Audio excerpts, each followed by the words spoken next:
Nav nekāds noslēpums, ka mums pagājušajā gadā parādījās jauni investori, kuri atnāca ar lielām investīcijām, bija gatavi ieguldīt lielu naudu, un šis ir pirmais rezultāts šo investīciju. Šajās divās ekolīna līnijās ir investēts 1 miljons eiro, un mūsu galvenais mērķis ir izveidot pilnīgi jaunu produktu grupu, kas būs mūsu galvenā produktu grupa Latvijas tirgū. Mēs vēlamies panākt, lai uz katras Latvijas ģimenes galda būtu kāds no šīs manas saimnes produktiem.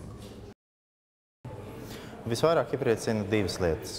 Pirmām kārtām jau tas, ka uzņēmums ir veicis investīcijas tieši tādā virzienā un ar tādu domu, kādu mēs esam ietvēruši jaunajā mūsu, ekonomiskajā piedāvājumā, kas saucās Nacionāla industriālā politika. Jo tās esence jau patiesībā ir, kā panākt, ka mūsu uzņēmumi vairāk investētu jaunu produktu ar augstāku pievienotu vērtību ražošanā, pie kam darītu to tā, lai tas būtu augstāk produktīvi. Ja, tātad augstāka produktivitāte, augstāks darba ražīgums. Šeit mēs tieši to arī redzam. Tātad investīcijas tiek veiktas iekārtās, kas taupa resursus, taupa enerģiju, taupa ūdeni, taupa attiecībā uz iepakojumu svaru. Tātad tiek radīts konkurētspējīgs produkts, kurš ir gan efektīvāks, gan lētāks, gan vidēji draudzīgāks un tā tālāk. Ja? Tātad šis virziens uz produktivitāti ir tas, ko es gribētu pirmām kārtām uzsvērt.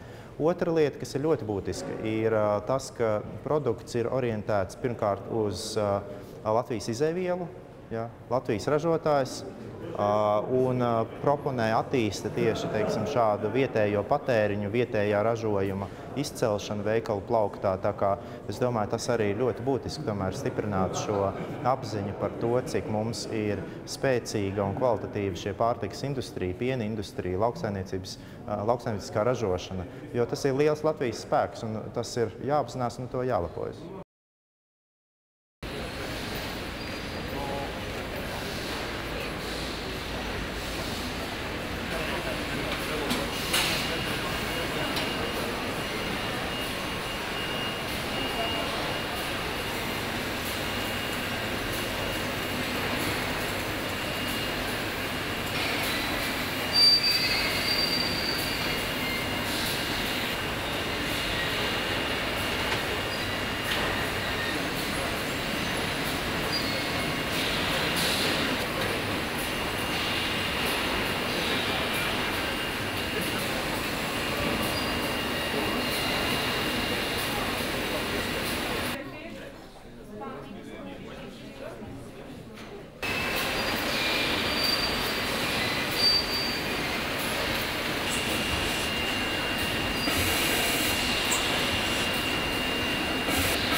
Jebkurā gadījumā.